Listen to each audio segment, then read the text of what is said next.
A ideia aqui é falar os assuntos escolhidos, cessão de direitos de transmissão e contratos e transferências de atletas, são três assuntos completamente interligados no mundo do futebol. O futebol profissional, o objetivo dos clubes o objetivo desportivo é conquistar os campeonatos. Para isso, o clube precisa de vitórias. Para conseguir as vitórias, ele precisa ter uma equipe qualificada. E para que ele tenha uma equipe qualificada, ele tem que ter receitas suficientes para fazer as contratações de forma sustentável. Essa é a grande questão nos últimos anos no futebol brasileiro, a dificuldade dos clubes em se financiar de uma forma correta e efetivamente sustentável. Os clubes, nos últimos anos, a grande preocupação é sempre o resultado imediato contra os resultados a médio e longo prazo. Quer dizer, as responsabilidades são sempre jogadas para as gestões futuras.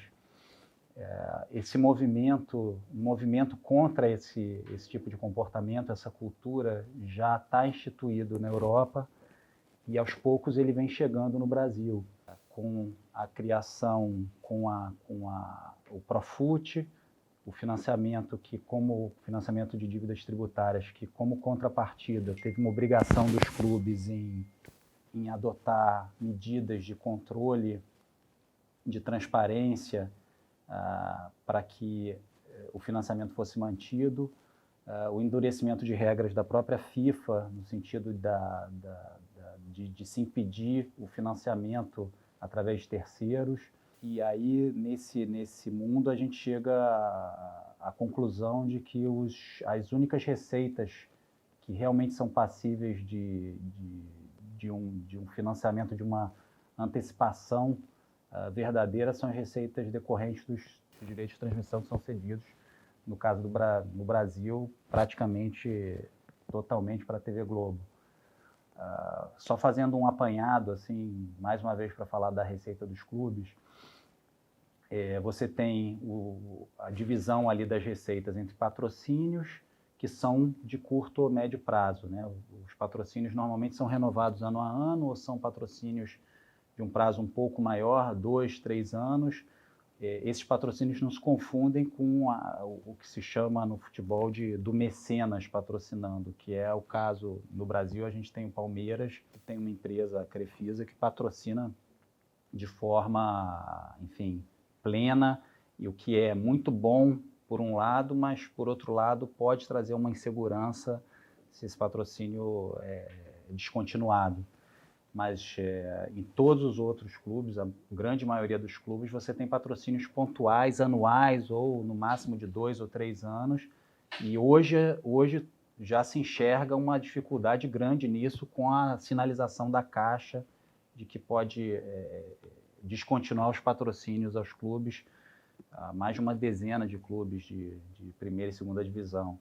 Você tem as receitas de bilheteria, que também não são passíveis de uma antecipação ou de um financiamento. As receitas de sócio-torcedor, da mesma forma, hoje em dia, no caso do Flamengo, são receitas importantes, já constituem uma base sólida ao longo do ano, mas também tem um problema sério de sazonalidade. Muitas vezes, com o final da temporada, você tem cancelamentos por conta da baixa procura, às vezes, de um campeonato carioca, que é no começo do ano, para que se volte ao plano apenas no início do Campeonato Brasileiro. O licenciamento de uso de marcas também hoje no Brasil é algo que as receitas são muito marginais se comparadas com receitas dessa mesma matéria no exterior, né? Licenciamento de eventos esportivos nos Estados Unidos, por exemplo, na própria FIFA, Olimpíadas, geram milhões e milhões de dólares em receitas, e no Brasil, por mais que os maiores clubes tenham centenas, às vezes milhares de produtos licenciados, o controle é muito difícil e as receitas, os royalties pagos ainda não são significativos. E, por fim, você tem as receitas de venda de atletas que também são ocasionais e excepcionais e não são consideradas, na grande maioria dos clubes, como uma receita firme que possa ser considerada no orçamento, que se tenha certeza de que isso vai ocorrer da maneira programada. Por isso, mais uma vez, o que sobra em termos de possibilidade de financiamento é a receita do direito de transmissão. Em relação ainda à seção de direitos, só voltando ao tema anterior, eu vou falar de uma forma bastante prática, objetiva, sobre questões ligadas ao endurecimento das regras do próprio futebol, de melhoria de governança no âmbito nacional e da dificuldade de financiamento por parte de terceiros pela FIFA. Ou seja, já passando aí para a questão do banimento do direito de terceiros no futebol, no final de 2014, a FIFA emitiu uma circular 1464, impedindo uma prática que era comum até então, que era o fatiamento dos direitos econômicos dos atletas. Ou seja, os atletas de futebol profissional tinham o seu valor, ou seja, como se fosse o seu capital social fatiado entre clubes, investidores, terceiros em geral e o próprio atleta ou familiares, enfim. Havia realmente uma divisão em fatias dos resultados financeiros de uma futura venda desse atleta.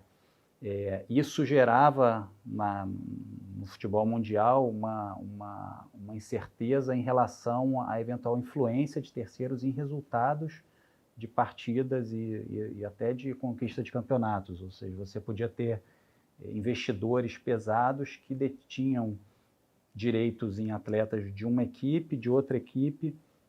Isso poderia vir a influenciar nos resultados esportivos. E a FIFA, no final de 2014, decidiu banir, a partir de janeiro de 2015, essa participação nos direitos econômicos dos atletas. A partir de 2015, os contratos, a partir de janeiro de 2015 até 30 de abril, era possível apenas firmar novos contratos nesse sentido com prazo de 1 ano, e os anteriores, na medida em que fossem liquidados, ou seja, na medida em que esses atletas fossem transferidos para outros clubes, essa receita poderia ser repartida, mas nunca mais seria possível fazer novo fatiamento desses direitos. Apenas essas receitas poderiam estar divididas apenas entre o clube cedente e o clube que efetivamente para onde o atleta foi, ou seja, se o Flamengo compra um atleta do São Paulo hoje, o São Paulo pode reter um percentual de direitos econômicos, mas nenhum terceiro mais pode ter esses direitos além do clube para o qual o atleta foi transferido. E isso significou um baque enorme na possibilidade de captação de receitas dos clubes, porque muitas vezes os clubes, em uma necessidade imediata, cediam percentuais desses atletas para investidores e, a partir de então, a única forma de financiamento seria o empréstimo direto. E aí, no empréstimo direto, vem a grande dificuldade da garantia, né? Qual é a garantia? Disso tudo que nós estamos falando. A única garantia realmente efetiva hoje em dia é a garantia dos contratos de transmissão. Por exemplo, hoje nós estamos há poucos dias de começar um novo contrato que o Flamengo firmou com a Globo de 2019 a 2024, ou seja, são 19, 20, 21, 22, 23, 24. São 5 anos de uma boa parceria. De uma ótima parceria, mas na verdade é a única forma de se ver uma receita, um recebível muito distante que pode ser antecipado.